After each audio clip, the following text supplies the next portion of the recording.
Yes, we are live now. Hello friends, this is Himanshi and welcome to let's learn. बहुत ही भयंकर खुशी की बात है कि आपका जो पेपर है पहली शिफ्ट का सीटेट 2022-23 जिसको हम कह सकते हैं, वैसे 2022 है, तो आपकी पहली शिफ्ट आज हुई 28 दिसंबर को और इससे आपको आइडिया लग गया कि पेपर किस तरह का आने वाला है। वैसे भी हमें आइडिया था क्योंकि ऑनलाइन एग्जाम में हल्का सा परिवर्तन हुआ था जो लास्ट ईयर 2021 में पहली बार हुआ था और उसके अलावा सिलेबस आपका वही है, तो ऐसा भी नहीं है कि दुनिया से अलग चीजें आ जाएंगी, कुछ इक्का दुक्का चीजें होती हैं। तो फटाफट से समझते हैं। आप लोगों ने क्वेश्चंस भेजे हुए हैं टीम को।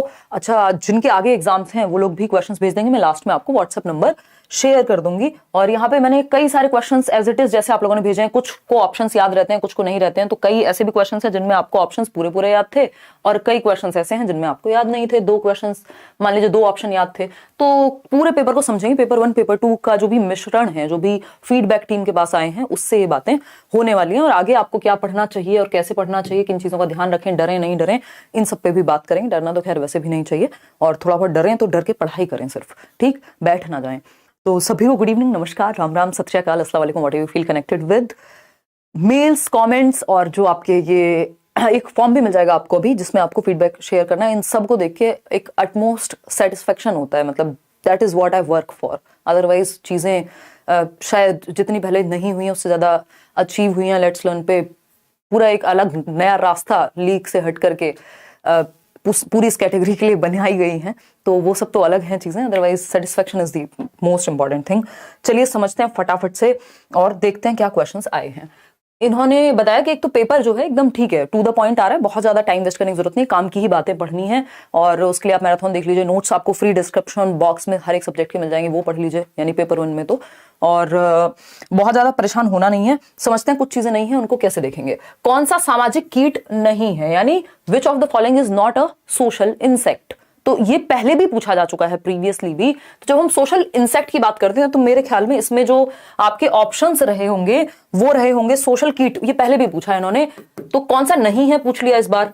तो आपके सामने ऑप्शंस इसी तरह के आए होंगे कि एंट्स यानी चींटियां। तो आपको पता है ग्रुप में चलती हैं, अभी हमने पढ़ा था उस दिन मैराथन में जो 1 शॉट वाली वीडियो थी।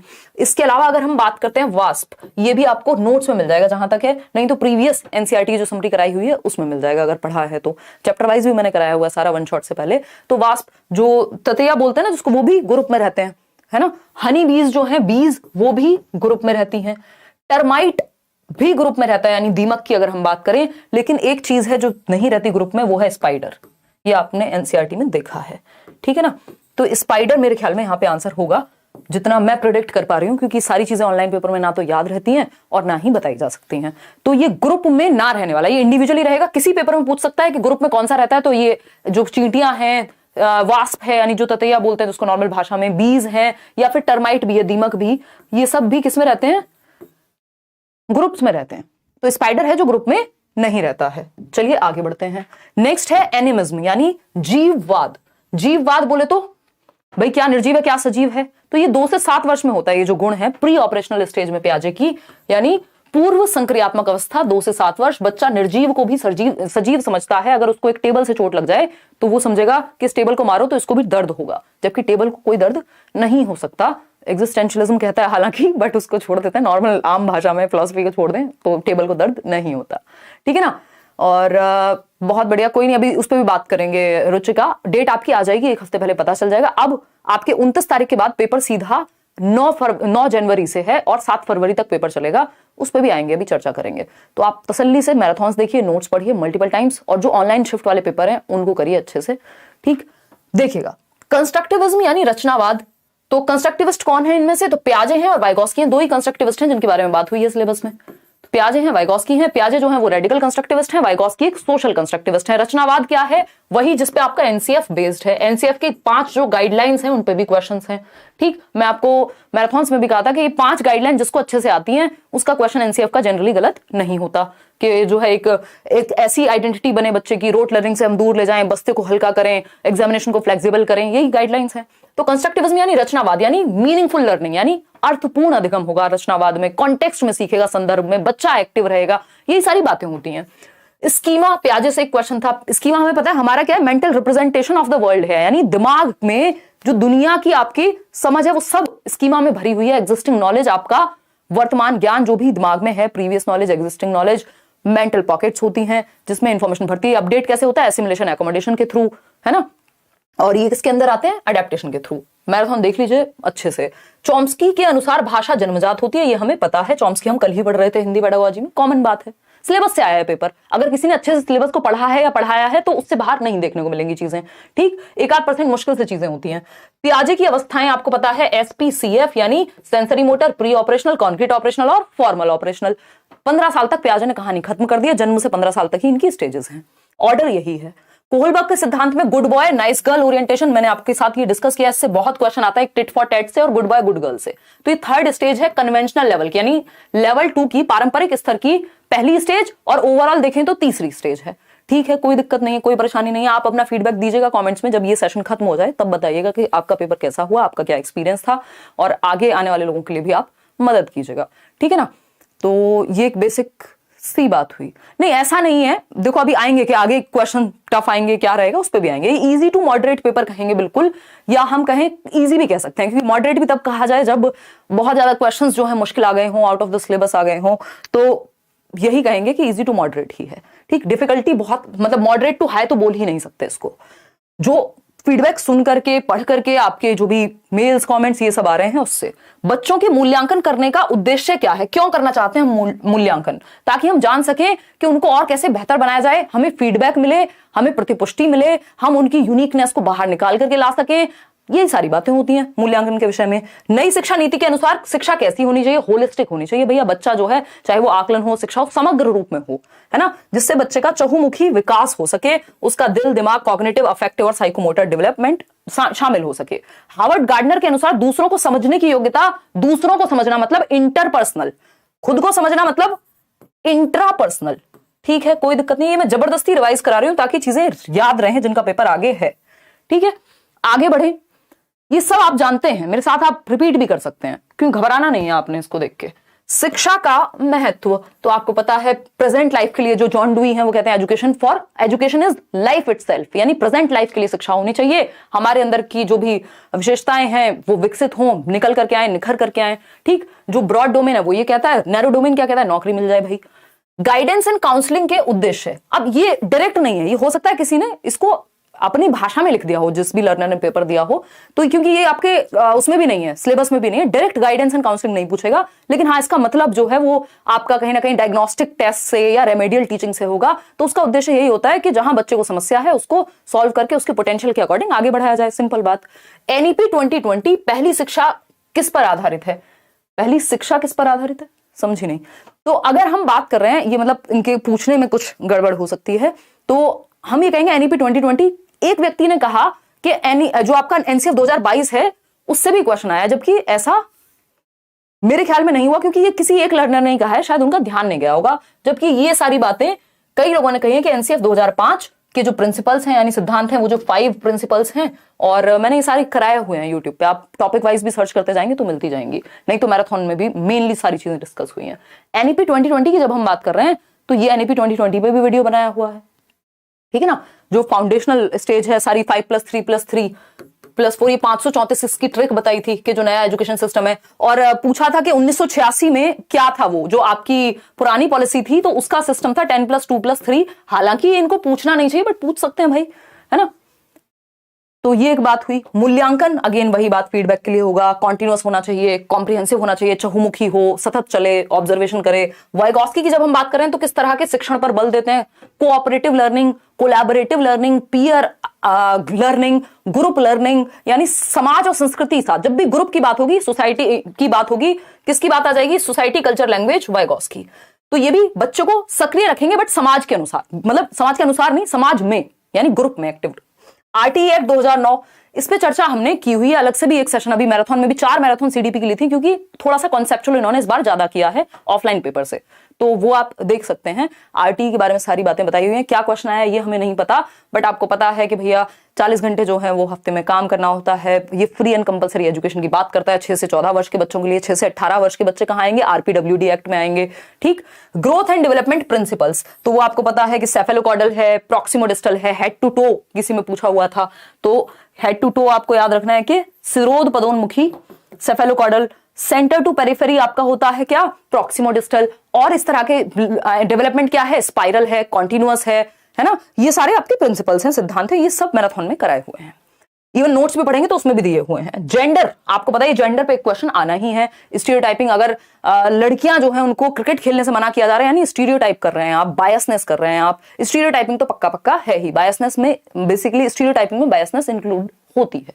ठीक, तो जेंडर से क्वेश्चन आना ही है। क्रिटिकल थिंकिंग, समालोचनात्मक चिंतन, यानी बच्चा लॉजिक और जो सलाह है दोनों के बीच का डिफरेंस जान पाए, हर एक पक्ष से चीजों को देख पाए लॉजिकली। लाइक शेयर करते रहना है आप लोग, जिस संख्या में जुड़े हुए हैं उसी संख्या में। अधिगम का शाब्दिक अर्थ क्या है, यानी लिटरल मीनिंग क्या है। तो ऐसा हो सकता है, मुझे एग्जैक्टली नहीं पता कि इन्होंने ऑप्शन में क्या दिया होगा, लेकिन मैं ये कह सकती हूँ कि शायद मॉडिफिकेशन ऑफ बिहेवियर कह दिया हो, क्योंकि व्यवहारवाद ऐसा कहता है ना, एक्सपीरियंस और एफर्ट के थ्रू, प्रैक्टिस के थ्रू जो परिवर्तन आता है। तो इसका मुझे पता नहीं है, आप ऑप्शन के अनुसार जाइएगा कि अधिगम का शाब्दिक अर्थ इन्होंने क्या पूछा है।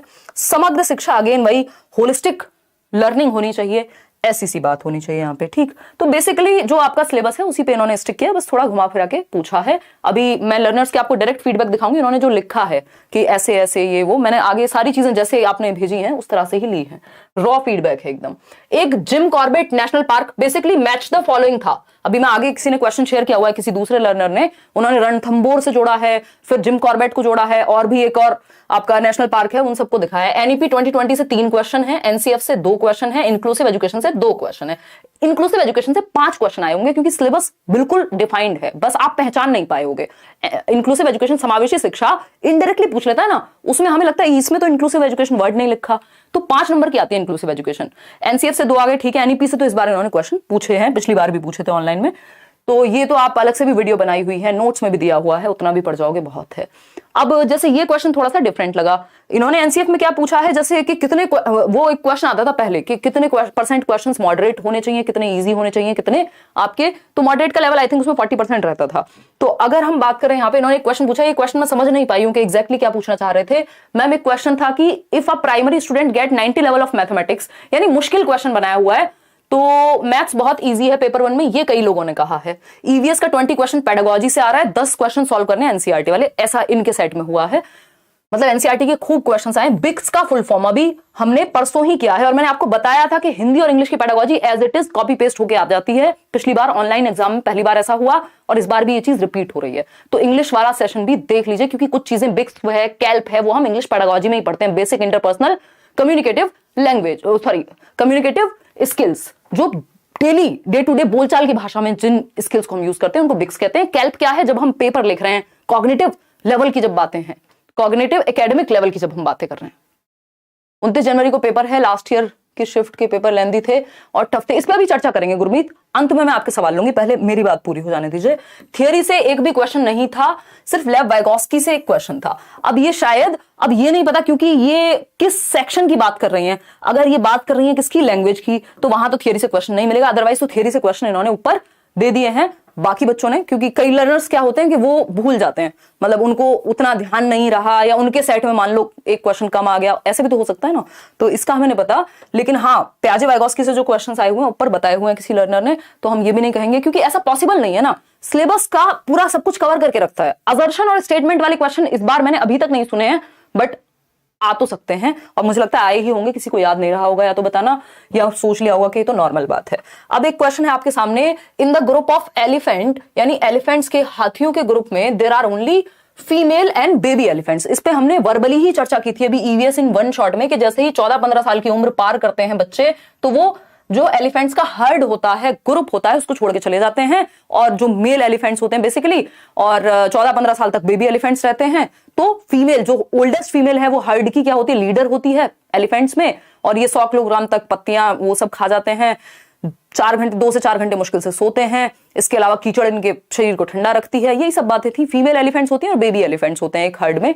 बड़े जो मेल्स हैं वो नहीं होते, और 14-15 के बाद बेबी भी चले जाते हैं, जो मेल एलिफेंट होंगे वो छोड़ के चले जाएंगे। ठीक है, कोई दिक्कत नहीं, कोई परेशानी नहीं है। आगे बढ़ें। वसीम क्या कह रहे हो भाई? अभी क्वेश्चंस आप बाद में पूछेगा, पहले मेरा सेशन देख लीजिए। मतलब ये सेशन इंपॉर्टेंट है, मैंने क्वेश्चंस निकलवा के एनालाइज करके, इतने सारे सोर्सेज, मेरा मेल, कमेंट्स, जो आपने करियर विल पे क्वेश्चंस भेजे थे, मैं लास्ट में व्हाट्सएप नंबर शेयर करूंगी, वो सब डाले हैं। ठीक है ना। 9 जनवरी को है जिनका एग्जाम हो गया है, उस शिफ्ट के पेपर से फिर हमें पेपर में पूछेगा, बिल्कुल पूछ सकता है। देखो सिलेबस वही क्वेश्चंस घूमने हैं ना, एक सेट, एक पूल ऑफ क्वेश्चंस बनता है। मान लीजिए 2000 क्वेश्चंस बने हैं तो वो रैंडम है ना, टॉपिक्स तो रहेंगे ही, तो ऐसा नहीं कि रिपीट नहीं होगा, रिपीट होते हैं क्वेश्चंस, आप पुराने सेट्स में भी देख सकते हैं रिपीट होते हैं। तो mail elephant go alone and live, ये तो हमें पता ही है। ठीक, आगे बढ़ते हैं।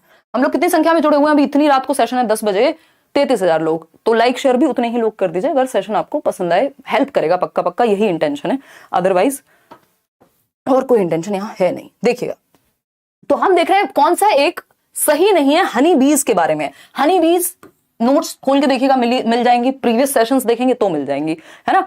और हनी बीज की जब हम बात करें मधुमक्खियों की, तो कौन सी बात सही नहीं है कि मेल वर्क इन बीज ऑनलाइन ऑनलाइन, ये कुछ लोग ना टाइपिंग में गड़बड़ करते हैं, क्वीन ले द एग्स। हाँ, ये बात पक्की सही है, जो क्वीन बी होती है उनकी, जो रानी मधुमक्खी होती है, सिर्फ वही जो है वो अंडे देती है और वो मस्त रहती है, वो काम नहीं करती। बाकी जितनी वर्कर बीज होती हैं वो काम करती हैं, ठीक है ना। और ऐसा नहीं कि और ऑल हाइव्स गिव एग्स, सब नहीं देते। तो ये एक बार आप नोट्स खोल के डिस्क्रिप्शन बॉक्स में मिल जाएंगे, इनके बारे में प्रॉपर पढ़ लीजिएगा। अक्टूबर टू दिसंबर सही टाइम होता है मधुमक्खी पालन का। ये बेसिक बातें हैं, ये ग्रुप में रहती हैं, तो ये थोड़ा थोड़ा आपको आइडिया लग जाए, क्योंकि ऑप्शंस कई बार क्या हो सकता है, व्यक्ति को जितना ऑनलाइन पेपर में याद रह गया होगा वैसे ही भेज दिया होगा ना, बिल्कुल एक एक वर्ड सही लिख दे, ये तो पॉसिबल नहीं है।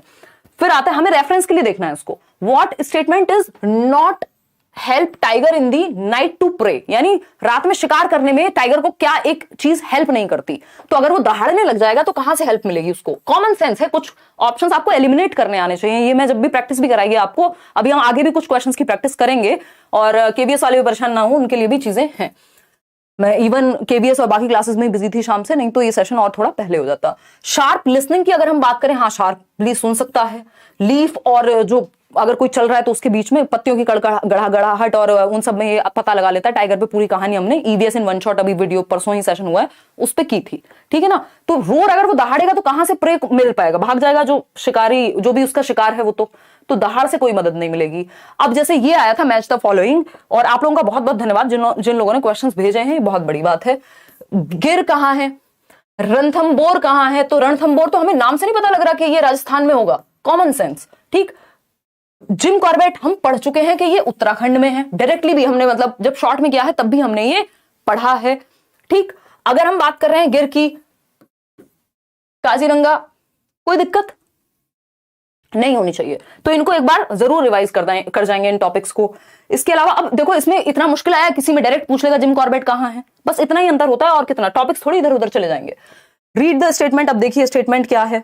स्टेटमेंट है the flower which only Bloom at night. अब इसमें एग्जैक्ट हमें नहीं पता है कि क्या पूछा है इन्होंने, बट आप क्या करेंगे, एक बार ये पढ़ लेंगे कि वो कौन से फ्लावर्स हैं जो रात को ब्लूम करते हैं। थोड़ा गूगल का इस्तेमाल कर लेंगे, कोई किताब पढ़ी हुई है उसको देख लेंगे। The flower use for medicine, medicinal purposes के लिए कौन से, क्लोथ्स डाई करने के लिए, तो ये तो हमने पढ़ा था।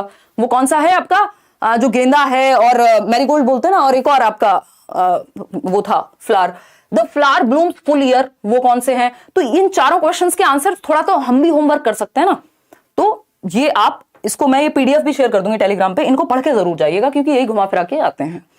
Which statement is not true about bird, bird के बारे में हमने कहानी पढ़ी हुई है, बर्ड के बारे में कौन सी एक बात सही नहीं है? तो हमें पता है कि birds have their eyes on their head, हाँ होती हैं। Birds can not see two objects at a time, ये तो गलत हो गई बात। क्यों? क्योंकि दो ऑब्जेक्ट को एक साथ वो देख सकती हैं। इवन जब वो सिंगल ऑब्जेक्ट पे देखते हैं बर्ड्स, तो उनका विजन बढ़ जाता है। ये बहुत सारी बातें हैं बर्ड के बारे में जो आपको पता होनी चाहिए, ठीक। ये एनसीईआरटी के नोट्स में, अगेन मैं कह रही हूं डिस्क्रिप्शन बॉक्स में फ्री नोट्स है। नोट्स मतलब जब मैं बार बार बोल रही हूं तो ये नहीं कि आपको कुछ मैं बेचने की कोशिश कर रही हूं, यहाँ पे डिस्क्रिप्शन बॉक्स में वो सिर्फ आपकी भलाई के लिए, आप पढ़ के जाइए, टू द पॉइंट बात है, क्योंकि एग्जाम टाइम पे उतना पढ़ सकते हैं आसानी से, इवन पेपर से 2 दिन पहले भी पढ़ सकते हैं, बहुत ही शॉर्ट नोट्स हैं। What period we called between childhood to adulthood, ये हमें पता है, ट्रांजिशन पीरियड कहते हैं इसको। क्या कहते हैं? ट्रांजिशन पीरियड कहते हैं, परिवर्तन का काल कहते हैं। इसके अलावा अगर हम कहें, ऐसा कोई पेपर नहीं है जहां एडोलेसेंस पे क्वेश्चन कभी ना आया हो। ब्रिज पीरियड कहते हैं, और क्या कहेंगे इसको? एडोलेसेंस कहेंगे। 12 से 18 और WHO की माने तो 10 से 19 वर्ष। और ये क्या है? ये तनाव एवं तूफान की अवस्था है, स्टैनली हॉल के अकॉर्डिंग स्ट्रेस एंड स्टॉर्म की अवस्था है। बहुत सारे परिवर्तन हो रहे होते हैं, बहुत ही ज्यादा ये अपने आप में वोकेशनल एंजाइटी यहां होती है, इमोशनल इंस्टेबिलिटी यहां होती है, हीरो वर्शिप यहां होती है ना। बहुत सारी समस्याएं होती हैं, बहुत सारी चीजें होती हैं, तो ये अपने आप में बहुत ही उबड़ खाबड़ काल है अगर मैं देखूं तो, ठीक है ना। तो ये बेसिक बात है कि एडोलेसेंस यानी किशोरावस्था, टीनेज जिसको कह देते हैं नॉर्मल भाषा में। और एनसीएफ 2022 से क्वेश्चन पूछा, ये कहा कि टीम के द्वारा पढ़ाया नहीं गया। तो ये एक ही लर्नर है, ये मैंने एज इट इज रख लिया है। अगर किसी ने जो भी शेयर किया, ऐसा नहीं है कि मुझे अपने बारे में अच्छी अच्छी बातें रखनी है यहाँ पे, तो ये मुझे नहीं लगता, क्योंकि किसी और ने ये बात नहीं कही है। ऐसा कंफ्यूजन हो सकता है कि एनईपी 2020 और एनसीएफ 2005 की बात हुई हो। अगर नेक्स्ट शिफ्ट में यानी कल की शिफ्ट में इस बात का आप लोग ध्यान रखिएगा, जो लोग पेपर देने जा रहे हैं, अगर एक आध क्वेश्चन है भी तो बहुत ज्यादा इस टाइम पे परेशान नहीं होना इस चीज को लेकर के, है ना। हाँ ऑफ है अभी भी फरीन, वो 1999 का है आई थिंक बैच। अगर आपने पहले से लिया हुआ है तो और सस्ता मिल जाएगा, ठीक ना। तो ये आपको देख लेना है। अभी एनसीएफ 2022 मुझे नहीं लगता कि आपको पढ़ के जाना चाहिए एक आध क्वेश्चन के लिए, अगर आया भी है तो, ठीक है ना। तो उस केस में आप कल बता दीजिएगा। बाकी क्योंकि किसी ने नहीं जिक्र किया इस बात का, ये कोई एक लर्नर है जिन्होंने किया है।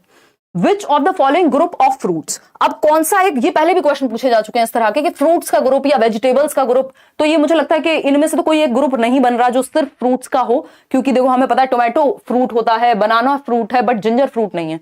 जिंजर क्या है अपने आप में, वो तो रूट वेजिटेबल है। तो अगर यही सेम ऑर्डर रहा होगा तो हमें मजबूरी में किसी ना किसी को तो पिक करना ही है, तो सी हमें ज्यादा अप्रोप्रिएट लगेगा। अदरवाइज इसमें कुछ ना कुछ ये भूल गए होंगे एक आध ऑप्शन को लगाना। तो ये फ्रूट्स वाला बहुत पूछा जाता है, और कौन से वो फ्रूट्स वेजिटेबल्स हैं जिनसे आपका एनीमिया पे एक क्वेश्चन है। तो आपका एनीमिया मतलब खून की कमी, हीमोग्लोबिन, आयरन की कमी होगी, तो उसके लिए क्या खिलाएं बच्चे को, तो उसके लिए हमें पता है या व्यक्ति को, तो ग्रीन लीफी वेजिटेबल्स जैसे आपका जो ये जितनी भी हरी सब्जियां हैं उसमें स्पिनच है, इवन इस तरह की और भी, जो गुड़ है जैगरी वो हेल्पफुल होता है उसमें एनीमिया में। तो ये सब बातें ध्यान रखनी है हमें। आयरन की टैबलेट्स दी जाती हैं स्कूल्स में, ठीक। इसके अलावा अगर हम देखें, Sajiya wants to give social skills and knowledge of social language to her students in the class, she should do in the class. अब ये सोशलाइजेशन पे क्वेश्चन होगा जहां तक है। अब इसका आपको एक बात ध्यान रखनी है यहाँ पे कि जो साजिया हैं वो अपने छात्रों को वर्ग में विभाजित करें, यानी ग्रुप में। एक तो है ना, वो सोशल स्किल सिखाना चाह रही है कि ग्रुप में बिहेव कैसे करते हैं। दूसरा, social language to her students in the class. अब देखो ये रोल प्ले भी हो सकता है। अगर ये सोशल लैंग्वेज की जगह यहाँ पे सोशल इश्यूज पे मुद्दे की बात हुई होगी तो ये डिबेट हो जाएगा, क्योंकि इश्यूज पे चर्चा होती है तो वो डिबेट कहलाती है। और अगर बात यहाँ नॉर्मल सोशल स्किल्स और सोशल लैंग्वेज की हो रही है तो वो रोल प्ले के द्वारा भी संभव है। तो ये आपको पेपर में अवेयर रहना है कि पूछा क्या है एग्जैक्टली, ठीक है ना। आगे बढ़ते हैं। नेक्स्ट है, teacher Radha creates one question for her. ये वही वाला क्वेश्चन है जिसमें मैं कह रही थी ना, मैं समझ नहीं पा रही हूं उसको कि क्या पूछा है। डिफिकल्टी लेवल है क्वेश्चन का 90, यानी डिफिकल्टी लेवल अच्छा खासा है। तो इसको रखें कि नहीं रखें, तो हम इसको रख सकते हैं, बट इस क्वेश्चन को क्या माना जाएगा, डिफिकल्ट माना जाएगा। ये मेरी नजर में जो मेरे पास फीडबैक अभी तक है, क्योंकि एग्जैक्टली नहीं पता, हो सकता है इसमें थोड़ा बहुत परिवर्तन भी हो। कोई कह रहा है कि एनसीएफ 2022 से आया था क्वेश्चन, श्योर, पक्का। चलो मैं एक काम करती हूँ, उसको देख लेती हूँ, फिर अगर जरूरत पड़ी तो आपके साथ चर्चा भी कर लेंगे। बट मेरे ख्याल में अभी आपको घबराना नहीं चाहिए, क्योंकि एक क्वेश्चन अगर आ भी रहा है तो उससे बेहतर है कि आप बाकी क्वेश्चन पे फोकस करें, है ना। बाकी हम कोशिश करेंगे कि उसको भी करने लगे हाथों, अगर ऐसा है तो। अगर बाकी लर्नर्स भी कहेंगे तो बिल्कुल पक्की बात है। अगर आप कह रहे हैं वैसे मैं मान ही लेती हूँ, मैं विश्वास पे बहुत ज्यादा विश्वास करती हूँ, है ना। और देखिएगा, अगर हम बात करें तो ये क्वेश्चन जनरली डिफिकल्ट माना जाएगा, और अगर किसी का 30 लेवल है तो वो अपने आप में इजी माना जाएगा उस क्वेश्चन को, ठीक। ELL स्टूडेंट्स हु आर, देखो ये होता है आपका इंग्लिश लैंग्वेज लर्नर, जनरली जो ELL मुझे समझ आया ये देख करके। बाकी और ऐसे इसको बेहतर करने के लिए विजुअल भी हो सकता है। तो एग्जैक्टली क्या क्वेश्चन है ये समझ में नहीं आ पाया इसको देख करके, बट इनको विजुअल इंफॉर्मेशन से हेल्प मिल जाएगी इंग्लिश लैंग्वेज लर्नर की यदि बात हो रही है तो विजुअल हम इसमें मान के चलेंगे। बाकी डिपेंड करता है कि एग्जैक्ट क्वेश्चन क्या है, क्योंकि जिसमें अगर मुझे श्योरिटी नहीं है तो मैं आपको बेकार में कुछ भी तो कहने का कोई फायदा नहीं है। अब पेपर 1 में किसी ने फीडबैक दिया है इन जनरल कि questions are not very hard but the way of presenting answers is very confusing, यानी ऑप्शंस थोड़े कंफ्यूजिंग लग सकते हैं। तो ये बात मैं बहुत बार कहती हूं कि आप पहले तो क्वेश्चन पूरा पढ़ें, सिर्फ पॉजिटिव और नेगेटिव वर्ड्स के भरोसे पेपर सॉल्व ना करें। क्वेश्चंस को पूरा पढ़ें, कॉन्टेक्स्ट में समझें, किस संदर्भ में पूछी जा रही है, पूरी बात क्या कहना चाह रहा है आखिर, है ना। बात क्या कहना चाह रहा है, जैसे वो प्याजे वाला ही क्वेश्चन है कि एग्जिस्टिंग नॉलेज में फिट करना, भाई एसिमिलेशन है, नया स्कीमा मॉडिफाई कर रहे हैं इंफॉर्मेशन की वजह से, तो फिर वो एकोमोडेशन हो जाएगा। क्वेश्चन कराया था ना उसने प्याजे वाइगोस्की में, 5वां क्वेश्चन था, तो वो हल्का सा चेंज है वर्ड का, लेकिन जिसने मॉडिफाई ही रट लिया है उसके लिए दिक्कत हो जाएगी, क्योंकि आप पेपर से एक दिन पहले मॉडिफाई रट सकते हैं, बट थोड़ा सा समय दीजिए। अभी ऑफलाइन पेपर में और ऑनलाइन में यही अंतर है कि थोड़ा सा लेंदी कर दिया क्वेश्चन को, घुमा करके पूछता है मेनली इन सीडीपी पोर्शन। और don't waste your time to unnecessary topics, only focus on the important topics which have which covered by Himanshi di. चलिए बहुत बढ़िया, जिन्होंने भी ये लिखा है मेरे को नाम नहीं पता, इवन आप सभी का धन्यवाद। और मुझे सुबह तक मेल आए हैं कि हमें आप ऑल द बेस्ट कह दीजिए, और ये सारी चीजें चलती रहती हैं, हर बार का है, बहुत अच्छा लगता है। 7वां साल चल रहा है, 6 साल से हम लोग सीटेट के लिए पढ़ रहे हैं, पेडागोजी पढ़ रहे हैं, मतलब अपने आप में ये ब्लेस्ड लगती है ये बात मुझे, यही बात इतने दिन तक एनर्जी बना के रखती है। अदरवाइज जो भी चीजें हैं वो बहुत अच्छी रही हैं पिछले 6-7 सालों में। अभी और क्वेश्चंस पे चलते हैं फटाफट से और समझेंगे कि कहानी है क्या। चलिए, तो कॉन्टेक्स्ट नहीं खोना है क्वेश्चन का, पढ़ के पूरा समझ लेना है कि कहना क्या चाह रहा है, ऑप्शंस पढ़ने हैं प्रॉपर, बेस्ट ऑप्शन चूज करना है, ठीक। और इसमें कई लोगों ने ये भी कहा है कि इजी है, इनको लग रहा है कि नॉट वेरी हार्ड, इसका मतलब मॉडरेट मान ले रहे हैं हम इनकी बात समझ के। सर पेपर 1, अब इनको लग रहा होगा जिनको ये भेज रही हैं वो सर हैं, मतलब जो व्हाट्सएप नंबर आपको टीम का दिया हुआ था। तो सर पेपर 1 बहुत इजी था, मुझे बहुत ज्यादा मजा आया एग्जाम देखकर। आंसर के ऑप्शन ऐसे दिए हुए हैं जैसे 4, 1, 2, 3, ताकि आप क्या होता है जनरली अगर आपको फर्स्ट ऑप्शन सही लग रहा है तो आप जल्दीबाजी में क्या क्लिक कर देते हैं, फर्स्ट का फर्स्ट ही होगा। तो ऐसा हो सकता है कि 4, 1, 2, 3 इस तरह से दे दिए हो ऑप्शन, तो ये आप पहले से प्रिपेयर होकर जाइए इस बात के लिए। चलिए आगे बढ़ते हैं और समझते हैं चीजों को। मैथ्स में एक क्वेश्चन हिंदी में रॉन्ग था बट इंग्लिश में सही था। ये बात मैंने बहुत बार कही है कि जब भी आप किसी क्वेश्चन में कंफ्यूज हो रहे हैं तो एक बार जरूर देख लीजिएगा। हिंदी में कई बार ऐसा होता है कि इनकी टाइपिंग मिस्टेक या ट्रांसलेशन की वजह से गड़बड़ हो, तो उसको इंग्लिश में चेक कर लो, इंग्लिश वाला ही फाइनल माना जाता है। और ये हर क्वेश्चन में नहीं करना, जिसमें आपको लगे कि कंफ्यूजन हो रही है उसमें करना है, ठीक। एनईपी 2020 एनसीएफ 2005 से क्वेश्चन, सीडीपी और सबका पेडागोजी बहुत अच्छा था, यानी सारे सब्जेक्ट्स का। और मैम 1-2 क्वेश्चंस क्यूमिन्स से देखने को मिले हैं सीडीपी में। अब ये क्यूमिन्स की अगर हम बात करें तो ये वही व्यक्ति हैं जिन्होंने बिक्स और कैल्प को अलग अलग किया है लैंग्वेज में। अब बाकी एग्जैक्टली मुझे नहीं पता कि और ये किस कॉन्टेक्स्ट में क्वेश्चन है, बट अभी जितना मैं समझ के और अपनी थोड़ी रिसर्च करके पता कर पाई यही पता लग पाया, ठीक। तो ये बिक्स और कैल्प अच्छे से पढ़ जाना है। दूसरा, क्यूमिन्स ने इस पे बात की है, लैंग्वेज की थियोरी है इनकी, और मतलब ऐसा नहीं कि इनसे कोई भारी भरकम थियोरी पूछ लेगा, इतना आइडिया होगा आपको तो आंसर तक पहुंच जाओगे। सर बैम्बू वाला आया था, बैम्बू समझ रहे हो ना, वो बांस पे क्वेश्चन। अच्छा, एक झूम फार्मिंग होती है, बैम्बू को एज इट इज कट कर देते हैं, ये करते हैं वो करते हैं, उसको पढ़ लेना, नोट्स में दी हुई है इंग्लिश मीडियम वाले। और अगर हम बात करें हिंदी में भी दी हुई है इवन, तो बैम्बू के बारे में तो बहुत सारी बातें हैं, जैसे चिरो डांस है आपका जो मिजोरम में होता है वो भी बैम्बू के थ्रू, असम में जो भेलागर बनाया जाता है वो भी बैम्बू के थ्रू, जो आपके कौन सा फेस्टिवल होता है बिहू, उस पे तो बैम्बू का तो बहुत जिक्र है आपकी बुक में। जिम कॉर्बेट पे तो क्वेश्चन आया, ये तो बहुत लोगों ने कंफर्म किया है, यानी वही नेशनल पार्क वाला मैच करने वाला, किसी के में डायरेक्ट आ गया होगा, किसी के पेपर में या किसी के साइट में। अब आते हैं हिंदी पे, हिंदी देख लेते हैं क्या कहती है। तो हिंदी कहती है गद्यांश मातृभाषा के ऊपर था, ये तो आप समझ जाएंगे। और ध्यान रखिएगा जिनको गद्यांश पद्यांश यानी पैसेज सॉल्व करने में दिक्कत होती है, कीवर्ड्स के थ्रू जाओ, क्योंकि अभी समय नहीं है। कीवर्ड्स क्या है, आपसे पूछा है, मान लीजिए मातृभाषा की बात हो रही है, तो आपको पता होगा या कोई एक व्यक्ति का नाम दे दिया है या कोई डेटा दे दिया है, उस कीवर्ड को पकड़ के पैसेज पे पहुंच जाओ कि ये कहां लिखा है, किस लाइन में लिखा है, तो उससे थोड़ा समय बच जाएगा और एंड मोमेंट पे डर भाग जाएगा। पेपर में क्वेश्चन एक नहीं छोड़ के आना, क्योंकि नेगेटिव मार्किंग नहीं है। पद्यांश था भारत माता की कविता पे, इसी तरह का मतलब कोई सिंपल पद्यांश रहा होगा। और ये कविता की बात कर रहे हैं तो मैं समझ रही हूँ कि इन्होंने लैंग्वेज 1 हिंदी ली होगी, क्योंकि लैंग्वेज 2 में जनरली कविता नहीं आती। परामर्श कौशल, अगेन वही आपका जो गाइडेंस स्किल है, तो आप बच्चे के भले के लिए सोचेंगे एंड ऑल। एनईपी, इसमें मुझे डाउट है कि किस तरह से पूछा होगा क्वेश्चन, क्योंकि जनरली आता नहीं है गाइडेंस एंड काउंसलिंग से क्वेश्चन। एनईपी 2020 एनसीएफ 2005 पैटर्न क्या है, वही मॉडरेट क्वेश्चंस कितने परसेंट हैं, 40% के करीब होते हैं जनरली। मुझे नहीं लगता कि बट कुछ ना कुछ तो पूछा ही होगा, अभी जो इजी टू मॉडरेट पढ़ा है, तो एक बार आप इसको भी देख सकते हैं, मौका मिले तो मैं भी करा दूंगी। चॉम्स्की कह रहे हैं, चॉम्स्की के ऊपर क्वेश्चंस हैं। एनईपी 1986 का क्या पैटर्न था, तो 10+2+3 था कि 10 साल की जो है आपकी सेकेंडरी एजुकेशन, 2 साल की सीनियर सेकेंडरी, फिर 3 साल की ग्रेजुएशन। जैसे अभी नई एजुकेशन पॉलिसी का क्या है, 5+3+3+4 534 से हम याद रखते हैं। नई वाली एजुकेशन पॉलिसी तो 3 का स्क्वायर है और 4। मूल्यांकन आपको बताइए, सीसी को ध्यान में रखना है कि चाइल्ड सेंटर्ड एजुकेशन और कॉन्टिन्यूअस एंड कॉम्प्रिहेंसिव इवैल्यूएशन होता है, बच्चे को सेंटर में रख करके। डिसलेक्सिया पठन विकार है। भाषा कौशल, ग्रहण कौशल, ये लैंग्वेज स्किल्स जो है आपकी सुबो पाली, सुनना बोलना पढ़ना लिखना, लिसनिंग स्पीकिंग रीडिंग राइटिंग, जिसमें से आपकी जो स्पीकिंग और रीडिंग ही है। आई थिंक मैं एक बार देख लेना, पुरानी वीडियो में देख लेना, मैं याद नहीं कर पा रही हूँ, उसको रिकॉल नहीं कर पा रही हूँ। प्राइमरी स्किल्स कही जाती हैं, बाकी सेकेंडरी। और आपको पता है कि एक्सप्रेसिव कौन सी हैं, ग्राम्यात्मक कौशल कौन से। अच्छा, ये डायरेक्ट पूछा है। ग्राम्यात्मक कौशल तो आपका सिंपल है, सुनना और पढ़ना ग्राम्यात्मक होता है। अभिव्यक्तात्मक जो है वो लिखना और बोलना होता है, यानी एक्सप्रेसिव स्किल्स जो है, एक्टिव स्किल्स, वो है आपकी स्पीकिंग और राइटिंग। और जो ग्राम्यात्मक यानी रिसेप्टिव स्किल्स हैं या पैसिव स्किल्स हैं, वो है आपकी पढ़ना और सुनना। बेसिक बात है। आगे बढ़ते हैं। अब मैथ्स की बात हो रही है, मैथ्स मेरा कोई एक्सपर्टीज का एरिया नहीं है, बट आपने उदय सर से पढ़ा है। ट्राइंगल पे क्वेश्चन है, angle ratio, sum of national number, national नहीं रेशनल नंबर होगा ये, एलसीएम, मतलब इतना तो बड़े ठीक ही है।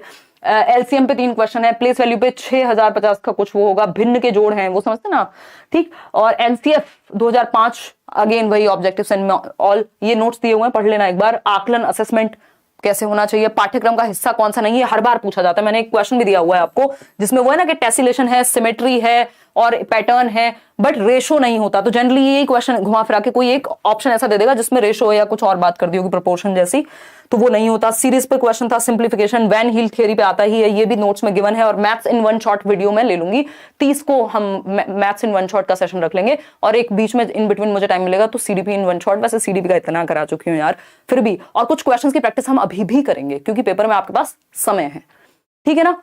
कोई बात नहीं, जिनकी सिटी नहीं आई कम से कम 1 हफ्ते पहले पता लगेगा। और अब तो पता ही है आपको, कल के पेपर के बाद 9 जनवरी को पेपर होगा, इसका मतलब 2 जनवरी के आसपास आपका प्री एडमिट कार्ड आ जाना चाहिए, 7 दिन पहले। ईवीएस की बात कर रहे हैं कि सीधे देखने वाले पक्षी कौन से होते हैं, अब ये नहीं पता कि एग्जैक्टली इन्होंने क्या कहा है। सीधे देखने पे पक्षी का जो है विजन जो है उसकी रेंज बढ़ जाती है, ये था हमने जब पढ़ा था कि वो काफी दूर तक और क्लियर देख पाएगा। अगर वो सिर्फ दोनों आंखों को एक चीज पे कंटिन्यू करेगा, स्ट्रेट देखते हैं तो वो दोनों आंखें एक पे फोकस होती हैं, ऐसा कुछ है। घरों की विशेषताएं असम में, मनाली में नोट्स में गिवन है और प्रीवियस वीडियोस में भी गिवन है ना। वन शॉट में मैंने इसको शामिल नहीं किया था।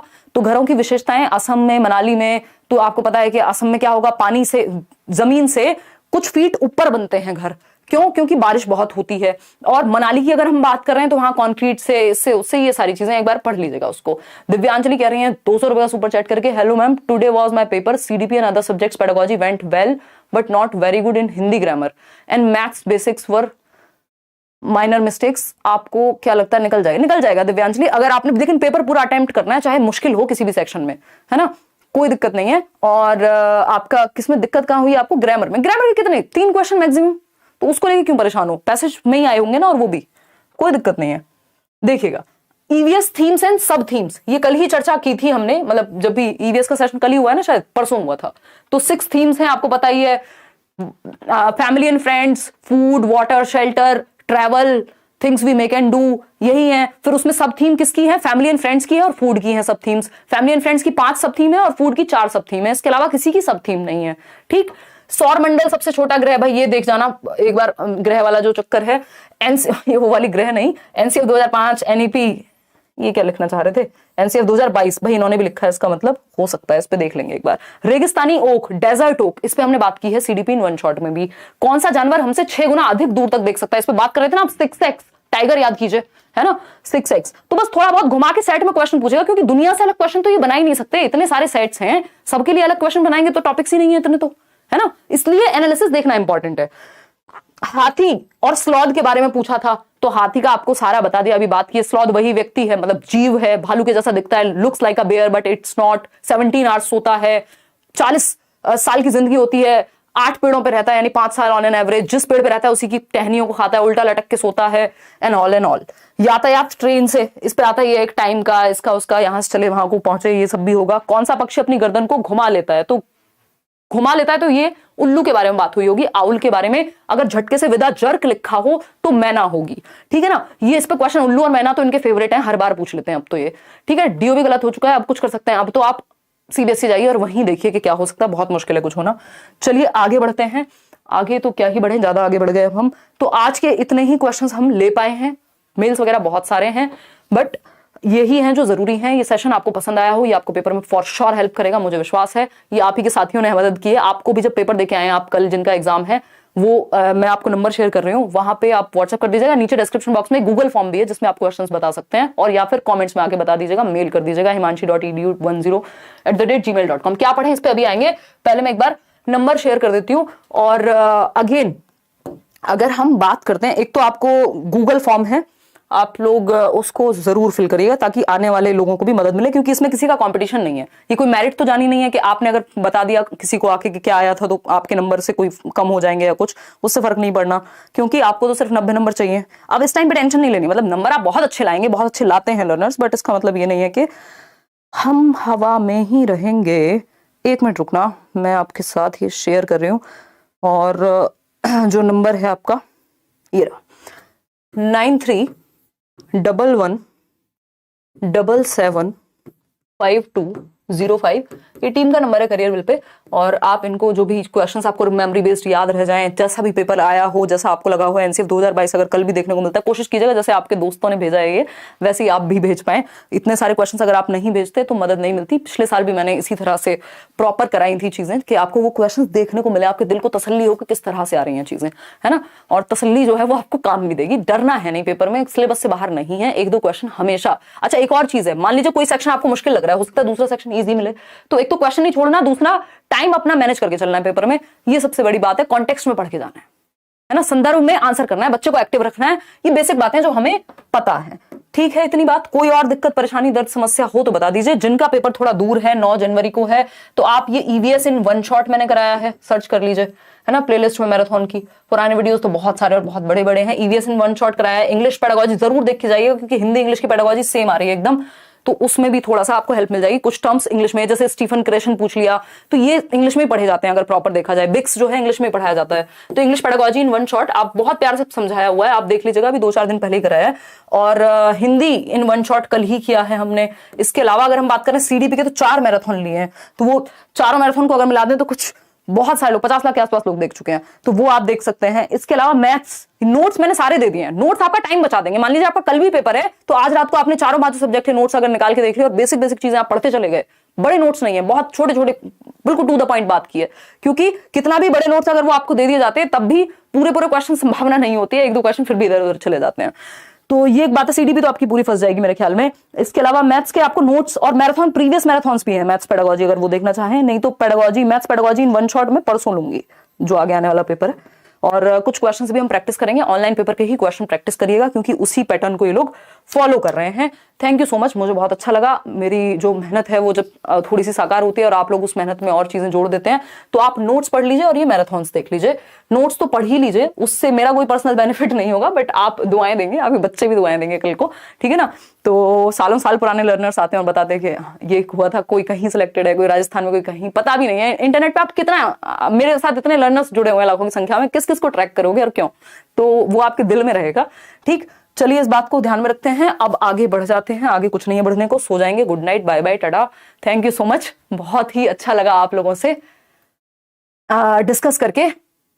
और टू मच सेंट एक्सपीडाइट, हाँ कह सकते हो यार, मुझे सेटिस्फेक्शन फील होता है। मेरा 2018-19 का आप वीडियो देखेंगे तो मैं ये कहा करती थी कि टीचिंग में एक वो रिवॉल्यूशन हम ला पाए कि टीचिंग को एक पैशन की तरह, एक इस तरह से कि यार टीचर बनना है, वो वाली चीज हो। तो अभी आपको सैकड़ों चैनल्स मिल जाएंगे यूट्यूब पे भी जो इंस्पायर्ड हैं लेट्स लर्न से, जिन्होंने देखा है, देख के बनाया है या सीख रहे हैं। कई लोग ऐसे मिलेंगे जो उतने कृतज्ञ होते हैं, जो साफ साफ बोल देंगे कि हाँ हम इंस्पायर्ड हैं, हमने वो चैनल देख के बनाया है, व्हाटएवर। और कई लोग ऐसे होंगे जो बुरा भी बोल रहे होंगे और देखते भी आ रहे होंगे जमानों से। तो मैं क्योंकि कम्युनिटी की पूरी रिस्पेक्ट करती हूँ, मतलब सारे लोग जितने भी लोग काम कर रहे हैं, तो वो अपने आप में अच्छी बात है। मतलब चेंज आना चाहिए, और वो चेंज अब आप देख पा रहे हैं इंटरनेट पे भी, और आप लोगों को भी डायरेक्ट हेल्प मिलती है एग्जाम में, तो ये अपने आप में बहुत बड़ी बात है। Thank you so much. Like share subscribe आप कर दीजिएगा। कल मिलेंगे, कल के पेपर का आपको ये शेयर कर दिया है, और एक गूगल फॉर्म भी मिल जाएगा आपको डिस्क्रिप्शन बॉक्स में भी, टेलीग्राम चैनल पे भी। ये नोट्स डिस्क्रिप्शन से डाउनलोड करके पढ़ जाइएगा, एक बार रीडिंग जरूर लगाइएगा। आपने कहीं से भी पढ़ा हो, कुछ भी पढ़ा हो, एक बार नोट्स जरूर पढ़ के जाइएगा। चलिए take care, bye bye, good night, thank you so much. कल रात को ही मैंने शेयर कर दिए थे मैथ्स के हिंदी वाले नोट्स भी, और इंग्लिश मीडियम रह रहे थे ईवीएस के, तो वो भी अभी हो चुके हैं आपके साथ share. Thank you so much, bye bye, take care, good night, बहुत बहुत धन्यवाद आपका।